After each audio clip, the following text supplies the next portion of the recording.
अस्सलामुअलैकुम। शाम के 6 बज रहे हैं और आप देख रहे हैं CNBC तेज। मैं हूं बुशरा और मैं हूं शहजाद खान। नजर डालते हैं हेडलाइंस पर। कराची में है दहशतगर्दी जारी, आज भी 8 अफराद ने जिंदगी हारी। उधर निजी बैंक में हुई 25 लाख रुपए की डकैती।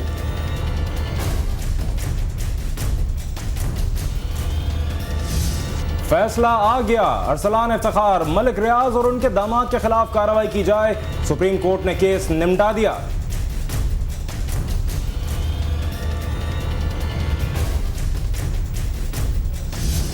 मीडिया ने किया अदलिया पर हमला, रिश्वत देने और लेने वाले दोनों हैं जहन्नुमी। सुप्रीम कोर्ट मुख्तसरन फैसला सुना दिया। सुप्रीम कोर्ट में अटॉर्नी जनरल ने की हुल्लड़बाजी तो जजों ने कमरा अदालत में पुलिस बुला ली। वकला ने की इरफान कादिर के खिलाफ नारेबाजी।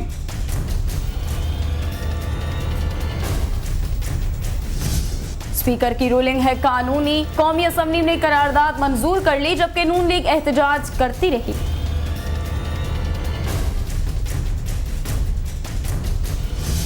इस्लामाबाद बार में ना एतजाज एहसन और जाहिद बुखारी पर लगा दी गई पाबंदी। वकला मुंह तोड़ जवाब देंगे जो हैं साजिशी और कर रहे हैं चीफ जस्टिस के साथ इजहार यकजहती।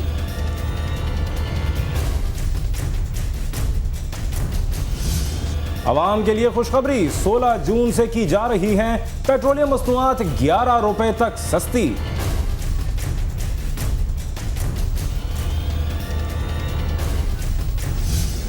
कौमी एथलेटिक कानून चैंपियन और खातून चैंपियन और गोल्ड मेडलिस्ट मुबीन अख्तर दौड़ते दौड़ते जिंदगी की दौड़ से बाहर हो गई।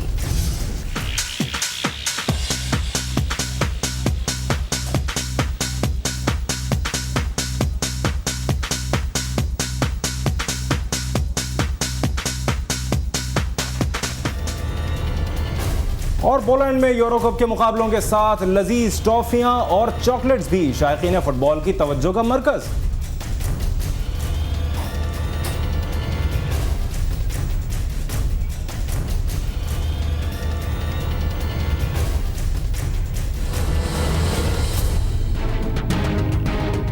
हेडलाइंस आपने मुलाहिजा फरमाई, बढ़ते हैं तफसीलात की जानिब और सबसे पहले बात करेंगे शहर कायद की, जहां दहशतगर्दी है जारी, आज भी 9 अफराद ने जिंदगी हारी।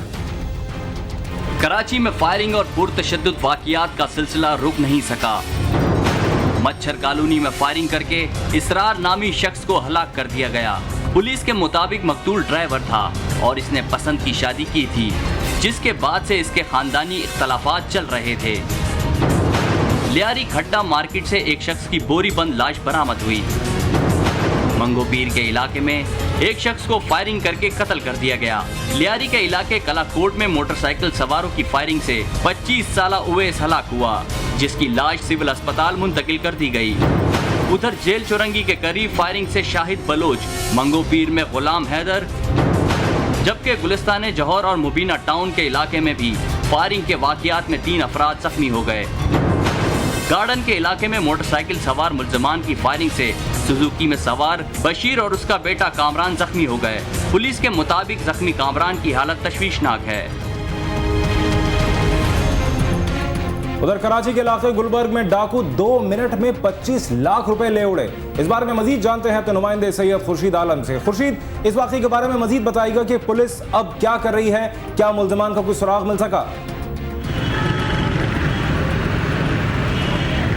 देखिए शहजाद, हस्बे रिवायत पुलिस और बैंक के गार्ड्स की फुर्तियां ऐसी जाहिर हो रही हैं कि जैसे मीडिया भी यहाँ पे डकैती करने के लिए आ गया है। अब से थोड़ी देर पहले कैप्टन आसिम कायम खानी SSP सेंट्रल ने मुख्तसर बातचीत में ये बताया कि 23 लाख रुपए लूटे गए हैं। 5 मुसल्लह अफराद थे जो पैंट शर्ट में मलबूस थे, वो अंदर दाखिल हुए। असलहे के जोर पे उन्होंने सब कुछ यरगमाल बनाया और फिर उसके बाद अपनी कार्रवाई की और चलते बने।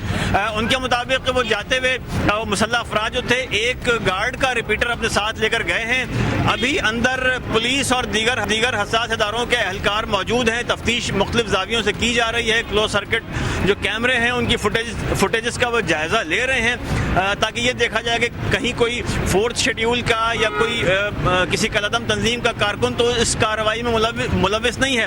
वाज़ेह है कि ये वो जगह है, आयशा मंजिल से 1 फरलांग का फासला है ये मेन रोड, और ये इस वक्त जबकि कराची में मुख्तलिफ इलाकों में इस नया सिलसिला जारी है, इसके बावजूद एक और डकैती की वारदात इस बात को जाहिर करती है कि बहरहाल कोई ना कोई खराबी, कोई ना कोई लूप होल ज़रूर है कि जिसकी वजह से ये इतनी बड़ी कार्रवाई हुई। आपसे थोड़ी देर पहले ये भी बताया गया, गुलबर्ग पुलिस ने हमें बताया कि मुख्तलिफ ऐसी इतलात आ रही थी कि किसी बैंक, किसी घर में डाकू घुस आए हैं, जिसकी वजह से पुलिस की तवज्जो डाइवर्ट हो रही थी और वो इधर उधर जाने की वजह से मुल्ज़िमान को गालिबन ये मौका मिला अपनी कार्रवाई यहाँ करने का, और पुलिस की तवज्जो शायद वो बटाना उनका मकसद भी था। जी अच्छा खुर्शीद आलम, चूंकि ये इंतहाई मेन रोड, यकीनन इशारा पाकिस्तान इंतहाई मसरूफ सड़क है, तो इस तरह की क्या वाक़या, क्या कि वहाँ आसपास के मौजूद लोगों से बात हुई है? क्या पहले भी इस तरह के वाक़यात होते रहे हैं, इर्द गिर्द की दुकानों में डकैती के वाक़यात वगैरह?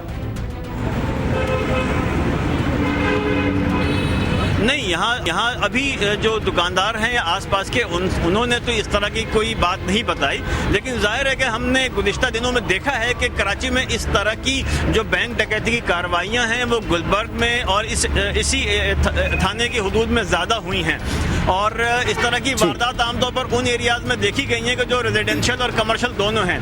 तो ये इलाका बेसिकली रेजिडेंशियल और कमर्शियल है, और मेन रोड पर होने की वजह से उन्होंने यकीनन इस पूरी कार्रवाई का जो मुल्ज़िमान थे जायजा लिया होगा, चेक किया होगा, रैकी की होगी, उसके बाद उन्होंने अपनी कार्रवाई की है, और ये कार्रवाई उस वक्त की गई है कि जब बैंक के औकात कार बंद होने का टाइम होता है। ठीक, बहुत शुक्रिया खुर्शीद आलम हमें अपडेट करने का।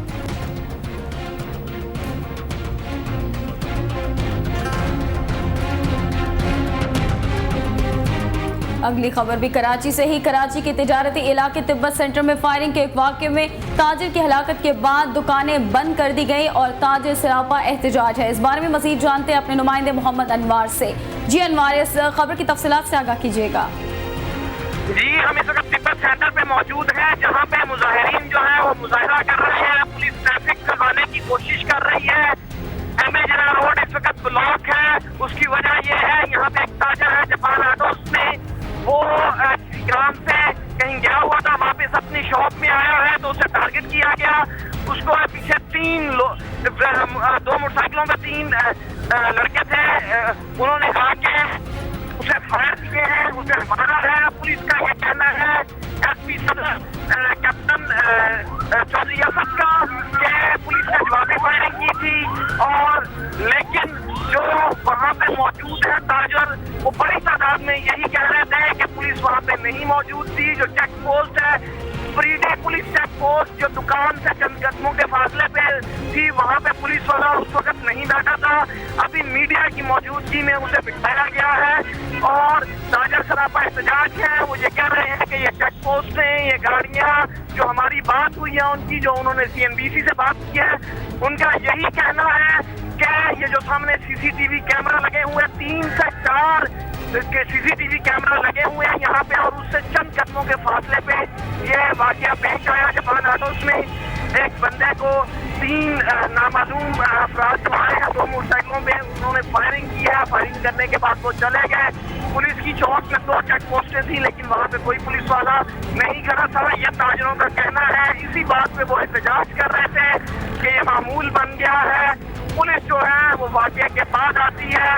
दूसरी तरफ पुलिस का ये कहना था कि पुलिस मौजूद थी, उन्होंने जवाबी फायरिंग भी की। जी, कराची के इलाके तिब्बत सेंटर पर फायरिंग के एक वाक़े से ताजिर की हलाकत के बाद दीगर ताजिर सरापा एहतजाज है, उनकी जानिब से मुजाहरा किया जा रहा है। सूरत हाल इस वक्त कशीदा अपडेट करे थे हमारे नुमाइंदे मोहम्मद अनवार, आपका बहुत शुक्रिया।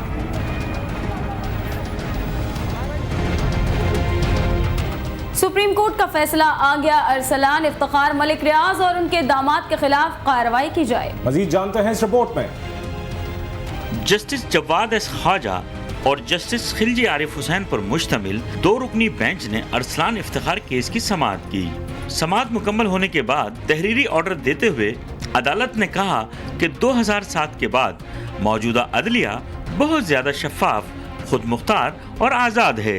अदलिया की आज़ादी और खुद मुख्तारी की वजह से बहुत से लोगों के केसेस आईन के मुताबिक और मेरिट पर सुने जा रहे हैं और फैसले सुनाए जा रहे हैं। लेकिन रवां साल जून में ऐसी बहस छिड़ गई जिससे अदलिया की खुद मुख्तारी, आजादी और शफाफियत पर उंगलियां उठने लगी।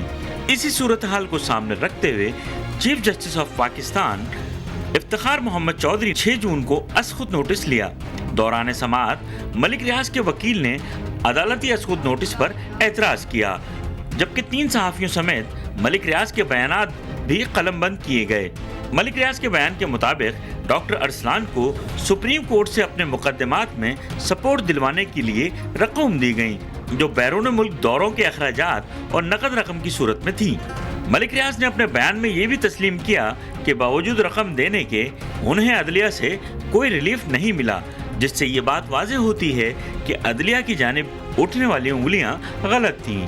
अदलिया किसी के दबाव में नहीं, ताहम अरसलान इफ्तिखार और मलिक रियाज के दामाद के दरमियान पैसे का जो भी लेन देन हुआ उसे रिश्वत के तौर पर समझा जाता है, और इस्लाम में रिश्वत देने और लेने वाला दोनों जहन्नमी हैं। अदालत ने अटार्नी जनरल को हिदायत करते हुए कहा कि ताज़ीरात पाकिस्तान की दिफात 163, 383, 415 और 420 के तहत मलिक रियाज, उनके दामाद और अरसलान इफ्तिखार के खिलाफ कार्रवाई की जाए।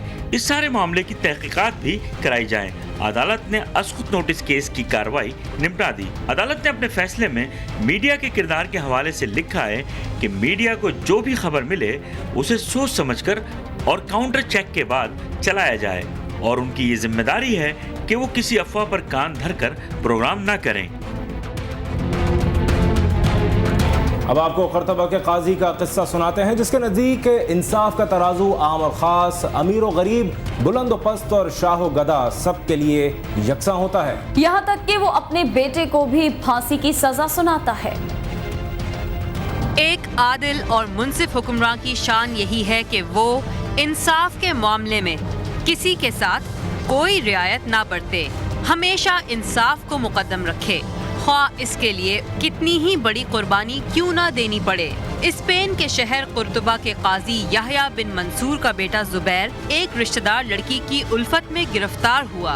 काजी के घर ठहरा एक और नौजवान भी इसी लड़की पर फरीफ्ता था। जुबैर ने रकाबत के जज्बे से मगलूब होकर अपने रकीब को मौत के घाट उतार दिया। काजी ने अदल और इंसाफ के तकाजे पूरे करते हुए अपने बेटे को फांसी की सजा सुनाई। काजी के कदीम नमकख्वार अब्दुल्ला और उसकी बीवी हलावा काजी के इस फैसले से नाखुश थे। इसकी वजह ये थी कि जुबैर जब 3 दिन का था तो उसकी माँ चल बसी और हलावा उसकी रजाई माँ बनी। अब्दुल्ला ने भी जुबैर को गोद में खिलाया था। अब्दुल्ला और हलावा को मालूम है कि जुबैर कसूरवार है और काजी बड़ा उसूल पसंद है, मगर अब्दुल्ला को इत्मीनान है, उसका ख्याल है कि शहर का हर फर्द जुबैर का हामी है और कोई भी उसे तख्तादार पर चढ़ाने के लिए तैयार नहीं।